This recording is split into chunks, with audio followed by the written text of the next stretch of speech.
What's one really big dream that you have? In episode 7, join us in the arena as we speak with Jeff Becker, LinkedIn employee and entrepreneur.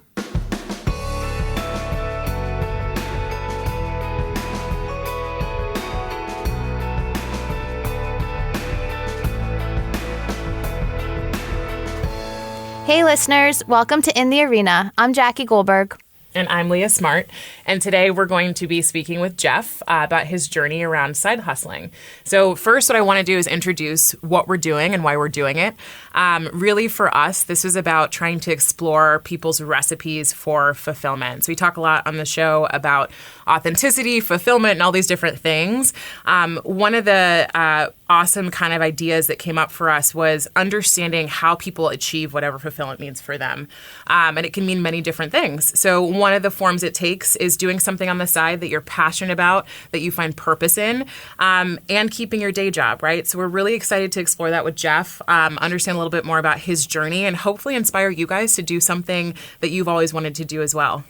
And I think it'd be great to hear from Jeff himself a little bit about who you are. Tell us in a few minutes kind of why we are interviewing you today. Great. Well, thanks for having me. I'm excited to be in the arena. We're excited to have you here. We're in the arena. This is big time. Well, quick background on who I am. I work here at LinkedIn. I've been here for 7 years. In that same time, I've started 2 companies. And I'm here today to talk a little bit about what it takes to do both simultaneously, the advantages of that, the challenges of that. And hopefully the listeners will appreciate it. And I'm excited to talk with you guys today. Awesome. Yeah, we are super excited to have you and can't wait to get into that. But before we do that, we have some fun, we're going to say it's speed dating questions, the 3 of us right here. Some questions just to get to know you a little bit better. All right, are you cool with that? Sure thing. Awesome. So, number 1, what thing would you put on your bucket list? I think I would love to see 25 countries. Cool. All right, where are you at now? Do you have any idea? Maybe 10. All right.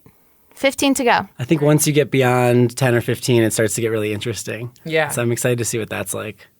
Cool. Okay, 25 countries. So we got travel. Next one is, what's a weird quirk you have? Tell us the truth. A weird quirk. Vulnerable moments in the arena with Jeff. This is what we do. A weird quirk. I do like things in order in my house. I think if you come into my house, it looks overly neat. I don't know if that's a little bit OCD of me, but that's definitely a quirk. People tell me it's weird that, my channel changer is parallel to the other things on my table at all times. I will add that I've never heard it called a channel changer. Like the remote control? Yeah. Oh, interesting. And I'm also envisioning you, lining it up perfectly. Yeah. I do that with a lot of my things. At my desk, at home, everywhere. Great. Keep it clean. All right, next question. What's the first thing you do when you get up in the morning? Aside from hitting the snooze button, I generally will meditate. I do that for about 15 minutes in the morning, and then I'll hit the gym before work. Nice. And this is a fun one. So if you got a fortune cookie, what would you want the fortune to say? I don't have a good answer to that, I don't think, but I did once get a fortune cookie that I opened it up in front of my family, and it said, "Be cautious while walking alone in the dark." And I thought that was a pretty dark fortune cookie. I didn't expect at all. And also a fair point. Fair point. Should be cautious. You should be cautious. Wise words. Good advice. All right, and final speed dating question. What was your AOL screen name? My AOL screen name. Let's be embarrassing today. It was Lil Beck Jr. Okay. My older brother, I was always called Little Becks as a kid. So I made that my screen name. And I just want to clarify, this was L-I-L, not L-I-L. Little. Okay. Yeah, of course. Remember. You were cool. Yeah. It's like a couple little Bow Wow decades ago time. now. Yeah. Of course. Lil Bow Wow was huge. Lil Beck Jr. And do we have the okay to start calling you that? Please don't. But you two can do. You guys can have that pass. Awesome.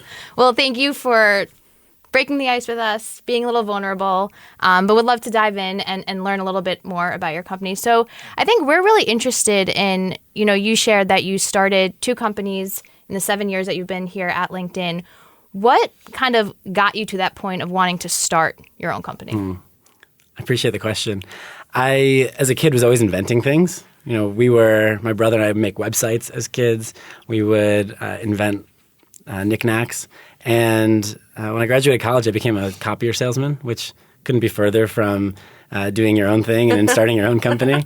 But I'd always struggled with the challenge of keeping my earbuds in when I was working out and when I was running. And it was something that I always wanted to fix. And I had an opportunity to do that. I was bouncing ideas off with a friend. And, at the time, I think actually, if I rewind, it's become a lot more accessible to start companies today. When you think about all the platforms that exist and you think about the access to supply chain. So it really, over the course of time, became a lot easier to do these things. And so having friends you can bounce ideas off of, people that are willing to help you see the path to start something, that was super helpful. It was always a dream I had, but I think getting into a job where I wasn't really fulfilled or passionate about it, it made me want to create space for something that I was, and that was starting a company. Cool. And tell us, what's your company?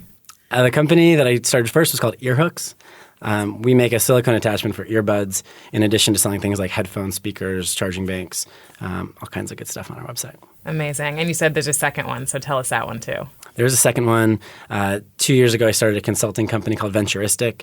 And not only do we advise companies and founders, specifically tech founders who may not be aware of go-to-market strategy and sales strategies, but we also invest in companies. And I recently launched an app called Chipper, which is a gratitude journal on the App Store. Nice. And we're so excited to actually explore more of this with Jeff. I think a lot of times when you hear about people doing this stuff, like for me in the past, I've been like, that's impossible. How do you get to that point of running 3 different companies, starting an app, also having a job? It feels scary. And so I think that's why for me, I haven't done something like this before. And so I'm excited to make this feel really accessible for our listeners, for me and Jackie, we're here to learn. And so looking forward to that.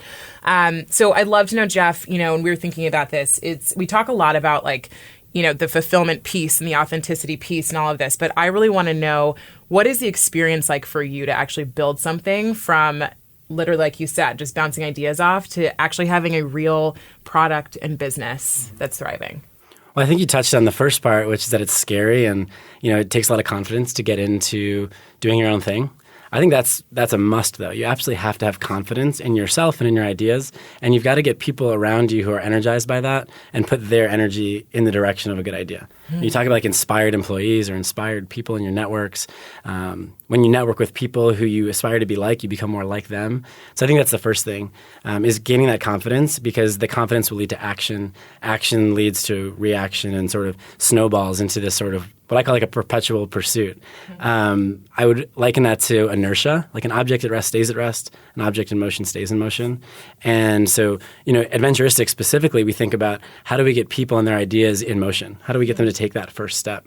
And so 1 is confidence, 2 is really taking that first step. And as you do that, I find that good ideas create gravity and they start to perpetuate. And so you got to get out there and you got to hustle and you've got to talk to folks. And I think that will start to help you understand, what do I have to do next? What's the next hurdle or challenge that I tackle? And it's one step at a time, Well, something you brought up that I want to double click on is around work stuff. So what I was thinking about is the fact that most people probably think, I thought this for a long time, ideas have to be these wild, amazing ideas. But what you realize at the core is most amazing ideas that people have for companies or businesses are the simplest ideas. And they're a problem that person has that they want to solve. So I don't know what your process was, or if you had a process, if it was just I keep putting my headphones in, they keep falling out, or if you had a list running of all the problems you had, but where does this come for you? Well, I've always shared ideas with people, and specifically people that I find that are actually honest with me, because they'll give me real feedback. And so I would say 95% of the ideas are terrible, right? They don't make it anywhere. This idea was not the first idea. Earhooks was not the first, I should say. But when I shared it with another person who had the same problem and who knew sort of what it would take to get a prototype made, we decided, okay, that's the first step. It's cheap. It's easy. Let's do that and see if people want it. And let's take that step. And we took those steps. I'll talk a little bit about this, but one of the best moments, frankly, of my life was getting that first prototype. I think that, not being able to listen to music when you're running or working out, it really is an interesting thing. I mean, 2 decades of my life, I was just working out without music, or I was just not listening to it on my commute. It was basically something that you've got in the car. And so, putting that prototype in, while comically bad product, our first prototype, it was just an amazing experience. It was like listening to music for the first time. Wow. And so I remember that moment. It's really a special one for me. And when we posted it out online and we started our Indiegogo campaign, we got a similar reaction from people that they needed a solution like that. And so that sort of positive feedback helped us to kind of continue that pursuit. And, I'll tell the listeners that, I didn't know what I was doing on day one. I don't know if anyone really knows what they're doing, but you solve one problem at a time. How do we get the prototype? How do we get in front of people? How do we sell it? How do we build a website? And so we were problem solving. Love it. I love it. It's so beautiful. And I love what you said about the inertia and like that example there, because I think like 99% of the world will consider themselves as having an amazing idea. But it's the 1% that actually goes and does something about it. I think I'm most interested, and I admire you for starting companies while having a full-time job at LinkedIn and like growing in your career drastically here. Like you've really grown over the past 7 years. How did you find that balance? How did you make the balance for it? Any advice you can give our listeners who are thinking about starting a side hustle but are concerned about time? We talk a lot about time on this podcast. Yeah, it's a great question. I tell people that I have endless bandwidth for important things. I find the time for the things that are important, and the things that are not tend to fall by the wayside. If you find that it is important to you, that you're passionate about it, it becomes easy to spend time on and to make time for it. In particular, when I think about how this journey happened, I always wanted to start a company. And so when I first started at LinkedIn, I was, working 9 to 5, but I was also, working from 5 to 11, thinking about how can we make a website? How can we get a prototype? How can we find a supplier? The branding, the logos, the legal. Like there's a lot of things that go into starting a company, but I think we're all, and Steve Jobs has this great video where he talks about how, you have this realization that the world around us was created by people just like us, no smarter than us or, not much different than us. And if you poke the world, something can change. And so I think when you take those steps and you start to problem solve against an idea you have, you do see the world change a little bit. And that gives you confidence, and that confidence leads to more actions. And so again, that's like the inertia we talked about. And I think that when you have things that are important to you, other things will fall by the wayside. And so it's not about making time. It's about finding things that you're passionate about or that you're excited to spend time on, because those are the things I find make it into my schedule. I think that's such an incredible point. Like I know times when things are not important to me and I don't do them. And then when something becomes so deeply like ingrained in you or important to you, I mean, even think about this podcast. Like we do this on our off time, and it's because it's so important to us. We're thinking about it all the time. So it's kind of like also being in flow, right? Like when you're in flow with the things that really make sense for you or like get you fired up or, lit up. And a lot of what we've spoken about already, and which we go back to, is knowing what that is and like really being in touch to know what fuels that fire inside you and being connected to that and staying connected to that. So, we talk about knowing what those commitments are and staying committed to those commitments and the external circumstances not getting in the way of those commitments, right? And time is a circumstance that we can all use against us, or we can use it for us and really manage it that way. Love that. Absolutely. And I'll say, you asked about balancing that with the day job. I think particularly when you're in the business world and you think about starting a company, I found that having work outside of work makes me better at work. And talk about the balance and the learnings and the perspective that you can bring to your job when you have something going on outside. I found that is one way to not only build relationships, but to build business acumen and to build credibility. And so as you think about spending time on it, think about the benefits that it has, not just for yourself, but for your work that you do when you're kind of between the guardrails, 9 to 5, and for the people that you spend time with. Broadening those horizons, whether that's through entrepreneurship or hobbies or seeing the world, I think that is core to the human experience and being able to add value to those around you. It's incredible. Yeah. So I know with all things, right? There are peaks and valleys. Some things are incredible and some things are really crappy. And I think what we also want to make sure we do is expose all of that. So, with your permission, I would love to know, what's a time that you were feeling like, wow, I made a mistake, or I shouldn't be doing this. I should just close down shop and walk away. Yeah, it's a good question. I think we hear a lot of those stories that, failure is learning and, entrepreneurship is really incredibly difficult and hard. And I think that is very true for people that go all in and that, basically lever up everything for their passion. For me, LinkedIn and Earhooks and Venturistic, with Earhooks and Venturistic being side hustles, we've really bootstrapped those and de-risked them in a way. We haven't taken on crazy money or valuations that we couldn't live up to. And I think for that reason, we've left some of those outside pressures outside. And so they're very much lifestyle businesses. And, I think for that reason, there aren't as many valleys as there are peaks. And I feel very lucky that we've had lots of really cool peaks. We got a chance to be at South by Southwest and to pitch Damon John, where actually awarded us $30,000. That's which is amazing. really cool. That's incredible. And so we've had moments like that, which are just really rewarding and fun. And I think there are course times that are hard. We've hired people that have not been good fits. We have partnered with distributors or with retailers that have not been good fits. And I think the most important thing really is to act quickly and recognize that in real time. And to our credit, I think we have, and so we've kind of de-risked that. We've had to let people go. We've had to cut relationships, but all in the pursuit of making people really enjoy their music. And so I think when you think about decision making, it's not just about one or two people. It's about the whole audience and all of your customers. Yeah, and your purpose. And staying committed to that. That's right. I'm interested to know where you're playing it safe. And I can give you context around that. In one of our episodes around stepping into our power, we realized, Leah and I, and I think it goes for all of us, that we step outside our comfort zone sometimes. Sometimes we dabble in it. We put a foot in, we get back, we step back, and we're never just fully plunging. But I think, there's a balance, of course. And I'm wondering, in terms of the peaks and valleys that you're seeing, a lot of peaks, are you able to pinpoint areas where you feel like you are playing it safe and you're playing it safe, and maybe there's good reason around it, but maybe there's not, and maybe there's something there? I guess it's a vulnerable moment in the arena. Welcome to the arena. This is it. I'll say that there have been moments of inflection, these peaks you're talking about, Leah, and any of those moments could have easily been the moment where I said, I'm doing this full steam. Like, I'm going to throw myself off the deep end, and I'm going to lever up everything I've made, all of my time, and I'm going to make this thing, enormous and make it my life's work.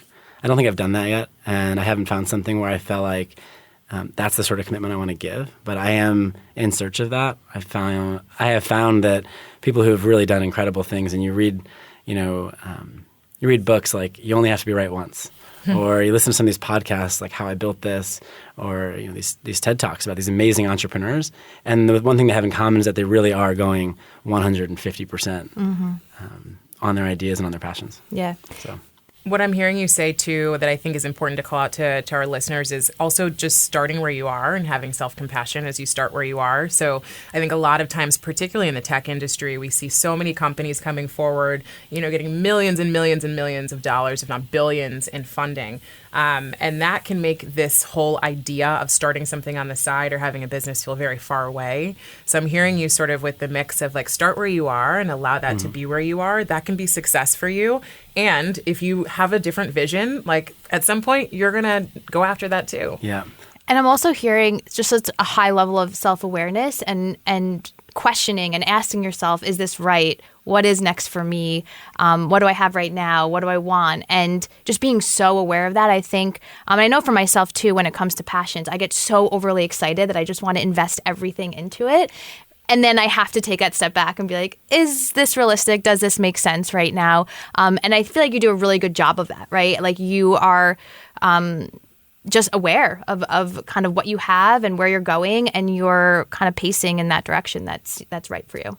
Love Appreciate that. So you mentioned How I Built This, and I love Guy Raz, and he always asks a question at the end, and not that we're at the end now, but just he asks this question around what percentage of your success would you say comes from luck, and what percentage comes from hard work, intelligence, so forth? Interesting. So I'm rating my own intelligence, huh? Or hard work. Or we'll rate it for you. Work ethic. It just luck. I'm kidding. I've listened to the podcast many times. I love Guy Raz. Actually, this morning I was listening to the podcast on Tom's. I've listened to that one. Yeah, it's a great one. Great one. What That was percentage the is passion. luck and what percentage is intelligence? I don't know that any of it is intelligence. And I don't know that any of it is necessarily luck. I would say that it is hard work and it's commitment. And I don't find myself to be smarter than the next person. But like I said before about problem solving, you have to be able to identify the problem, connect to the people or the resources that can help you solve those problems. And you've got to take that next step. You've got to be willing to keep going. And so I don't know if that's an intelligence thing as much as it is maybe a confidence or an intrinsic motivation thing.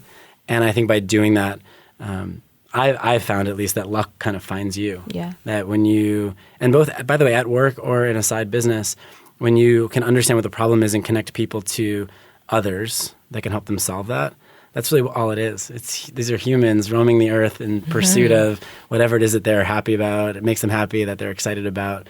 And so I find that to be a skill in and of itself. Yeah, I have a question because you said happy, and I was thinking about, like I mentioned earlier, recipes for fulfillment. And this was something that I heard from an executive at LinkedIn, Mike Gamson, who spoke about the fact that as humans, we can start to discover and understand what keeps us fulfilled. And fulfillment's a little different than sometimes feeling happy, right? You may not be always at 100% happy, but fulfillment is contentment. So I'm curious for you, like, what keeps you fulfilled? That's a good question. I feel the same way about fulfillment, by the way. I think that happiness is this thing that people talk about, and it's typically a goalpost. You know, if I get this job, I'll be happy, but then you get that job, and what's the next one? Or I want to make this much money, and I make that much money, but then there's this next sort of peak to go after. And I think that's a bit of a misnomer because, and by the way, if you listen to anything other than In the Arena, there's a TED Talk by a guy named Sean Anker, and he talks about the happy secret to better work. He talks about fulfillment and the idea that positivity and happiness in the pursuit along the way is actually what drives the results and the success. And so not to think about happiness as a result of success, but to think about it as something that you aspire to do all throughout. And so I'd say that's my philosophy on it as well. I keep a gratitude journal. Right, we talked about Chipper a little bit. I have found this practice of finding one new thing you're grateful for every day, after a while, starts to make you really look for new things. And it can be challenging, but it starts to make you see the good in things. And I've maybe become a little bit annoyingly positive, seeing the good in a bad situation. But I found that to be a way to maintain fulfillment and happiness, is kind of see gratitude in the world. Yeah, I used to have this whole, I got so annoyed, and people were like, just have gratitude, be grateful. And I was like, no, I'm annoyed. And then I started a gratitude practice also, and I would do simple things. I'm just grateful that today I could go for a run, or just that I woke up. I mean, it's the basic stuff that you also realize gives you so much gratitude, and just enjoying a beautiful day or whatever it is. But something that you said just made me think about Tony Robbins talks about things happening to you or for you. And so, even in negative times or in a situation that you're not happy with, if you question, why is this happening for me? It's a very different viewpoint. It's a reframing. Absolutely. Yeah. I love that. And I heard also fulfillment, happiness that comes from within, right? You mentioned next job, it'll make me happy. Next vacation will make me happy. I mean, we talk about that a lot, but just knowing that the external surroundings is not what's going to fulfill us inside, and that it really comes from within. I'm interested in what is one piece of advice you would give to someone just starting out, thinking about starting out, working here, working anywhere? Sure. It's a great question. And I think my answer to that is really around understanding yourself and what you would like to do in the future, setting goals for yourself. It's not about having the goal and reaching the goal. It's really about identifying what matters to you and taking the time to put that down on paper and allowing that to sort of manifest so that you can make decisions in the context of the things that matter to you. So, you often hear people, new grads saying, what do I want to do with my life, or what job should I have? And the truth is, whether you're a college student or you're someone, 15 or 20 years into your career, when you have that conversation with them and you ask them, what is it that you want, 3 jobs from now or 5 jobs from now, most people don't know. And it's a hard conversation to have with yourself. It feels almost like putting a bookend on your career, but I don't see it that way. I see it more as setting a goal that allows you to realize the decisions in front of you in real time and make decisions in the context of your dreams. And so I find it really important to set goals. I find it really important to ask yourself those questions about what you aspire to be, or where you aspire to spend time, or the people you aspire to spend your time with. And just recognizing that allows you to make really good decisions every day. And in absence of that, we tend to sort of slip into the next job at the path of least resistance, or we tend to, stay with the same friends, or we tend to stay in the same routines. What's because you mentioned 2 things that I'm curious about, and I'm playing devil's advocate here. If I'm a listener going, I don't know what my dream is. I don't know what I want. Yeah. How do I figure that out? That's a good question. one of the things that one of the things that I use in my career development conversations with my team here at LinkedIn is this idea of good to great. There's that Venn diagram of what are you really good at, what are you really passionate about, and what is something someone will pay you to do. And so this is cheesy, but actually at LinkedIn, I will write those things down for myself, and I will audit the internal job boards to say, like, what will someone pay me to do today that I'm good at, that, you know, I can really flex, you know, this new skill or get this new like aspect of myself in. And I don't think a lot of people spend the time to do that. And so if you do, and you are able to set a goal for yourself, maybe 3 to 5 jobs from now, you can look at that goal and say, what needs to be true a year from now to be on that path? And if that's true, then what needs to be true 90 days from now? Or what can I start today? And how can we create some of that internal inertia? How can I start to make decisions and build the right relationships in the context of what may or may not be my future, but it is something that is directionally aligned with my passions? That's what I took from that, aligned with your passions. And when we're talking about purpose and fulfillment and career, it's kind of blending all of them, and it really starts with who we are. So final question. Give us 3 words that describe your overall experience with having a company as a side hustle, or multiple companies. Okay, 3 words. I've never been asked this question. The first word that came to mind was fun. Like, I really do enjoy it. I have a good time. You talk about spending time on something. Like, I do just have fun. That's awesome. Great. It is a little bit liberating. It's cool to create something or put something into the world and see people's reactions. It's like you are in control. And I don't know, there's something really motivating about that sort of freedom to create and to change the world. The last one is hard. I would say challenging. You know, like every day being challenged is a good thing, and challenged in ways that you want to be challenged. That's a special gift. I love that. I also want to comment to everyone listening. You can't see Jeff's face, but when he mentioned this moment of his product coming to fruition, it like lit up. And that was such a cool experience to watch, because I imagine so many of you are thinking about that thing you want to create and that experience of it coming to fruition. So I just want to call that out because it's so cool to see something like that. There are really 2 moments in that evolution. The first is actually getting the prototype, which, like I said, was comically bad, but it was such an uplifting experience to be like, wow, this thing is real. Yeah. The second one was actually seeing it in the world. I was walking down the street and I saw someone wearing it. You know, you have to stop that person and you have to talk to them. It was just an amazing moment. What was that conversation like? He actually didn't speak English, which was very cool in and of itself. It was just I'd reached a place in the world that I hadn't considered. We're now, we're over 90 countries with 250,000 units sold. But at that moment, this is maybe 4 or 5 years ago, we just stopped and took a selfie. It was such a fun That's moment. amazing. That's in the Tom's episode. He talks about that at the airport, where the first time that he saw someone wearing the Tom shoes. It's the best. Yeah. So, Jeff, we're going to close out. But before we do, we'd love for you to share one final thought with everybody listening today who's probably incredibly inspired and thinking about what they want to do next.